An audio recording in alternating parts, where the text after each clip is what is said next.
अस्सलामुअलैकुम वरहमतुल्लाहि वबरकातुहू। आज हम स्टार्ट करने वाले हैं जीआई ड्रग, गैस्ट्रोइंटेस्टाइनल ड्रग। ये हमारी यूट्यूब के ऊपर दूसरी वीडियो है। इससे पहले हमारे एक वीडियो अपलोड हुआ है, वो है न्यूरोमस्कुलर जंक्शन के ऊपर। उसमें हमने normal physiology of neuromuscular junction पढ़ा था। उसकी जो न्यूरोमस्कुलर जंक्शन है उसकी डिज़ीज़ की वीडियो भी हम अपलोड करेंगे इसके ऊपर। जैसे कि मसीनिया ग्रेविस डिज़ीज़ है, उसके ऊपर भी हम वीडियो अपलोड करेंगे। लेकिन हम फार्माकोलॉजी के अंदर स्टार्ट करने वाले हैं GI drugs, gastrointestinal drugs. This chapter describe drug to treat 6 common of medical condition involving GI tract. इसमें हम 6 type of common medical condition के जो ड्रग है वो हम पढ़ेंगे, जिसमें जीआई को जो 6 कॉमन मेडिकल कंडीशन है जो जीआई ट्रैक को हम इसमें ट्रीट करेंगे। इसमें जो 6 कॉमन मेडिकल कंडीशन है वो है, पहले नंबर पर है पेप्टिक अल्सर। इस जीआई ड्रग से हम पेप्टिक अल्सर को ट्रीट करेंगे। दूसरा है जर्ड, गैस्ट्रोएसोफेजियल रिफ्लक्स डिजीज़ को हम जीआई ड्रग से रिकवर करेंगे। एमएसएस है जिसको हम वोमिटिंग कहते हैं, डायरिया है, कंस्टिपेशन है, आईबीएस है, इरिटेबल बाउल सिंड्रोम है, और आईबीडी है, इन्फ्लेमेटरी बाउल डिजीज़ है। इस 6 कॉमन मेडिकल कंडीशन को हम जीआई ड्रग से कवर करेंगे। तो इसमें क्लासिफिकेशन हुआ है, लेकिन फर्स्ट जो क्लासिफिकेशन हुआ है जीआई ड्रग के, लेकिन इसमें हम पहले नंबर पर जो पढ़ेंगे वो है H2 रिसेप्टर एंटागोनिस्ट, या सिंपली हम इसको H2 ब्लॉकर भी कहते हैं। इसमें आते हैं सिमेटिडीन, फेमेटिडीन, नेजिटिडीन एंड रेनिटिडीन। लेकिन इसकी हम मैकेनिज़्म ऑफ एक्शन भी पढ़ेंगे, थेराप्यूटिक यूज़ भी पढ़ेंगे। लेकिन मैकेनिज़्म ऑफ एक्शन से पहले आपको ये जानना ज़रूरी है कि गैस्ट्रिक में, स्टोमक में एसिड कैसे बनता है और इसका सिक्रीशन किस तरह होता है। तो इससे पहले normal physiology of the parietal cell पढ़ेंगे कि पेराइटल सेल किस तरह HCl को प्रोड्यूस कराते हैं। हमने आप लोगों ने पढ़ा भी होगा कि एनाटॉमी फिजियोलॉजी में कि गैस्ट्रिक में 4 टाइप ऑफ सेल पाए जाते हैं, उसमें एक पेराइटल सेल भी है। पेराइटल सेल HCl प्रोड्यूस कराते हैं। हम अभी नॉर्मल फिजियोलॉजी पढ़ेंगे कि पेराइटल सेल किस तरह HCl को प्रोड्यूस कराते हैं। पेराइटल सेल के ये जो सेल मेम्ब्रेन है, इसके ऊपर मुख्तलिफ रिसेप्टर आपको नज़र आ रहे हैं कि ये पाए जाते हैं इसके ऊपर।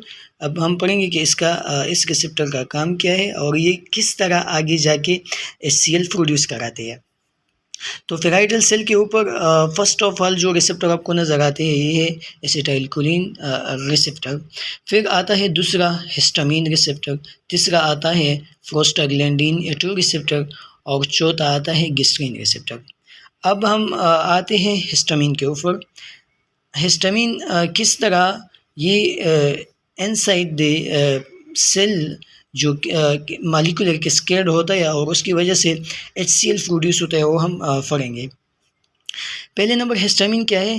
हिस्टामिन एक न्यूरोट्रांसमीटर है, जबकि एंटेरिक नर्वस सिस्टम ये रिलीज़ कराते हैं और इसकी वजह से हमारे इस पेराइटल सेल के ऊपर एक रिसेप्टर पाए जाते हैं।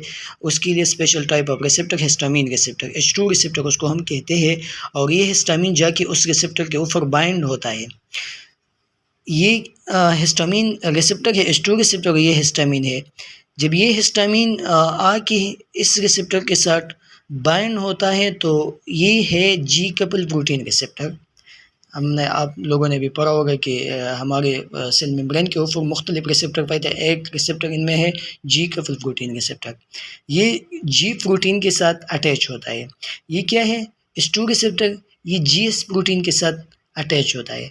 जब ये हिस्टामिन इस G प्रोटीन को स्टिमुलेट कराता है, GS प्रोटीन को G प्रोटीन स्टिमुलेट, ये जब G प्रोटीन को स्टिमुलेट करा देते हैं तो उसके बाद एक एंजाइम सेल के अंदर एक एंजाइम पाया जाता है जिसको हम कहते हैं एडिनाइल साइक्लेज। जब ये G प्रोटीन एडिनाइल साइक्लेज को एक्टिवेट कराता है तो उस एडिनाइल साइक्लेज की वजह से हमारी पेराइटल सेल के अंदर जो ATP है वो CAMP में कन्वर्ट होता है। CAMP में convert cyclic amino adenosine monophosphate.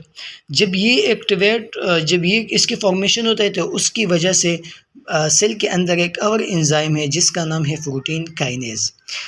ये CAMP आगे जाके प्रोटीन काइनेज को एक्टिवेट कराता है। इस प्रोटीन काइनेज की एक्टिवेशन की वजह से हमारे सेल मेम्ब्रेन के ऊपर प्रोटीन पंप लगा हुआ है जिसको हम हाइड्रोजन पोटाशियम एटीफेज प्रोटॉन पंप लगा हुआ है जिसको हम कहते हैं हाइड्रोजन पोटाशियम एटीफेज। ये हाइड्रोजन का ई फ्लेक्स कराता है और पोटाशियम का एन फ्लेक्स कराते हैं।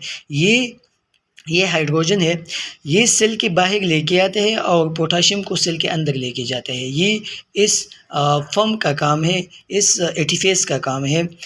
तो ये जब प्रोटीन काइनेज CAMP ने एक्टिवेट किया तो ये प्रोटीन काइनेज एंजाइम है, जब ये एक्टिवेट होगा तो ये आगे जाके सेल मेम्ब्रेन के ऊपर जो प्रोटॉन पंप है उसको ये एक्टिवेट कराएगा। और जब ये एक्टिवेट होगा जो हाइड्रोजन आयन सेल के अंदर है वो बाहर आएगा और पोटाशियम आयन अंदर जाएगा। तो ये जब हाइड्रोजन आयन ल्यूमिन में आएगा तो उसके बाद इसके साथ क्लोरीन बाइंड होगा और उसकी वजह से ये HCl प्रोड्यूस होगा।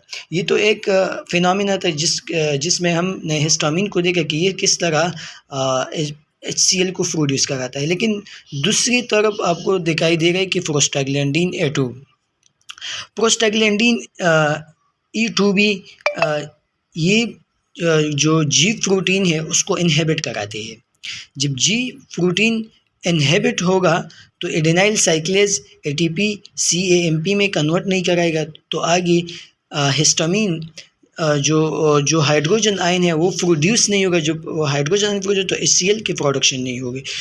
इस प्रोस्टाग्लैंडिन A2 में फिर हम आगे पढ़ेंगे कि इसमें मीज़ोप्रोस्टोल है, वो हम पढ़ेंगे मीज़ोप्रोस्टोल एनालॉग। प्रोस्टाग्लैंडिन एनालॉग में हम मीज़ोप्रोस्टोल एक ड्रग्स है वो हम पढ़ेंगे कि हम एज प्रोस्टाग्लैंडिन एनालॉग देते हैं और ये इस रिसेप्टर को इनहिबिट कराते हैं। प्रोस्टाग्लैंडिन A2 का काम क्या है, ये इस रिसेप्टर को इनहिबिट करा देते हैं। तीसरे पर आते हैं एसिटाइलकोलिन। ये कोलिनर्जिक रिसेप्टर है। आप लोगों को पता है कि एसिटाइलकोलिन कोलिनर्जिक रिसेप्टर के साथ बाइंड होता है।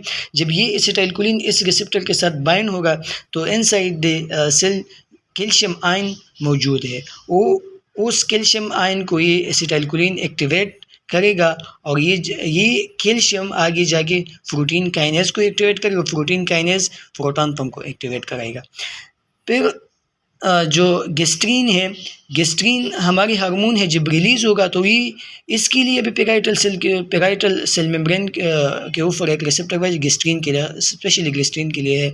गेस्ट्रीन भी कैल्शियम को इनसाइड द कैल्शियम को एक्टिवेट करेगा और वो जाके प्रोटीन काइनेज को एक्टिवेट कराएगा और प्रोटीन काइनेज प्रोटॉन पंप को एक्टिवेट कराएगा। तो ये थी नॉर्मल फिजियोलॉजी।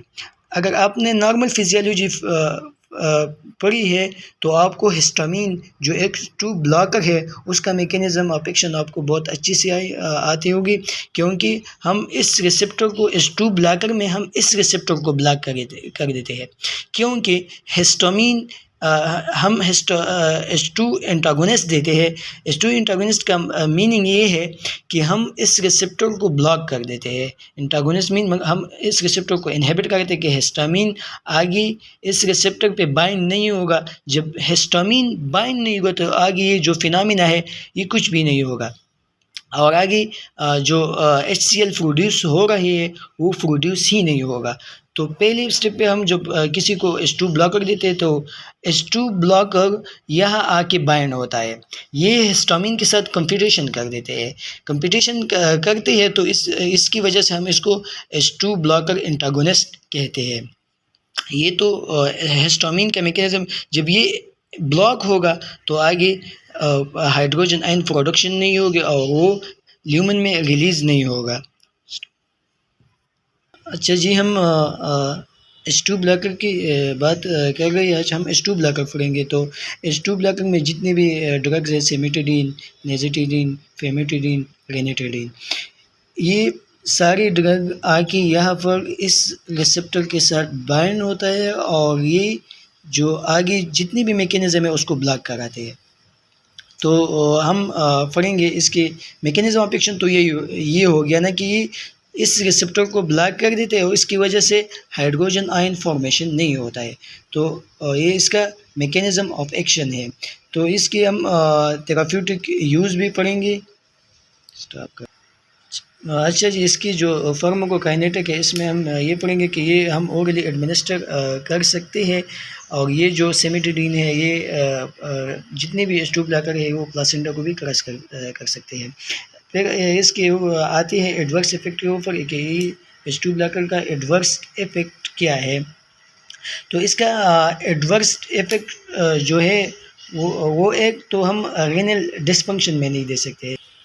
ये हम रेनल डिस्फंक्शन में नहीं दे सकते क्योंकि रेनल डिस्फंक्शन हमारी ड्रग्स की एक्सक्रीट आउट कराते हैं। जब रेनल डिस्फंक्शन होगा तो ये ड्रग्स को एक्सक्रीट आउट नहीं कराएगा। तो इसी बेस पर हम ये रेनल डिस्फंक्शन में नहीं दे सकते हैं। और दूसरा जो इसका एडवर्स इफेक्ट है सिमेटिडीन का, तो ये लिवर में एक आप लोगों ने अगर शायद पढ़ा है व नहीं पढ़ा है तो लिवर में एक टाइप ऑफ प्रोटीन पाया जाता है जिसको हम P450 कहते हैं।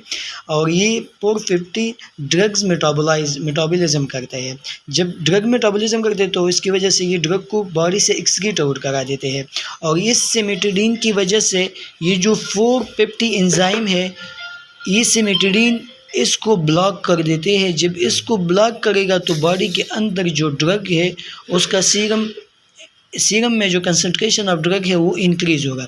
जैसे कि डाइज़ेफॉर्म है, वारफरीन है, उसकी ये क्या करा देते हैं सीरम में जो इसका कंसंट्रेशन है उसको बढ़ा देते हैं क्योंकि ये मेटाबोलाइज नहीं होगा। जब ये प्रोटीन काम ही नहीं करेगा तो ये वारफरीन, डाइज़ेफॉर्म, अदर ड्रग जो है वो मेटाबोलाइज नहीं होगा, वो बॉडी से एक्सक्रीटेड नहीं होगा और उसकी कंसंट्रेशन सीरम में ज़्यादा होगी।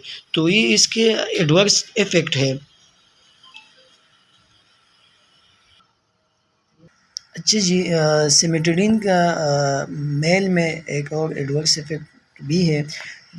जिस मेल के अंदर ये गायनेकोमेस्टिया कॉज करा देते हैं। जो ब्रेस्ट है उसमें ब्रेस्ट में हाइपरट्रॉफी करा देते हैं गायनेकोमेस्टिया। अब इसके बाद हम आते हैं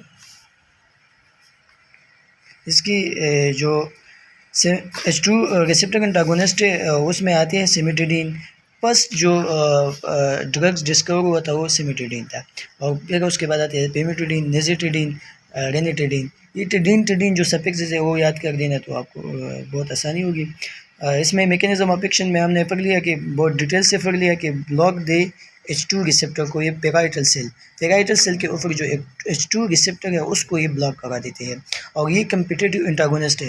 एंटागोनिस्ट की भी हमने बात की कि ये कम्पिटिटिव एंटागोनिस्ट इसको हम क्यों कहते हैं, क्योंकि ये हिस्टामिन के साथ कम्पिटेट करा देते हैं। हिस्टामिन को आगे रिसेप्टर बाइंड होने नहीं देते कि ये वो हिस्टामिन वहाँ जाके बाइंड हो जाए।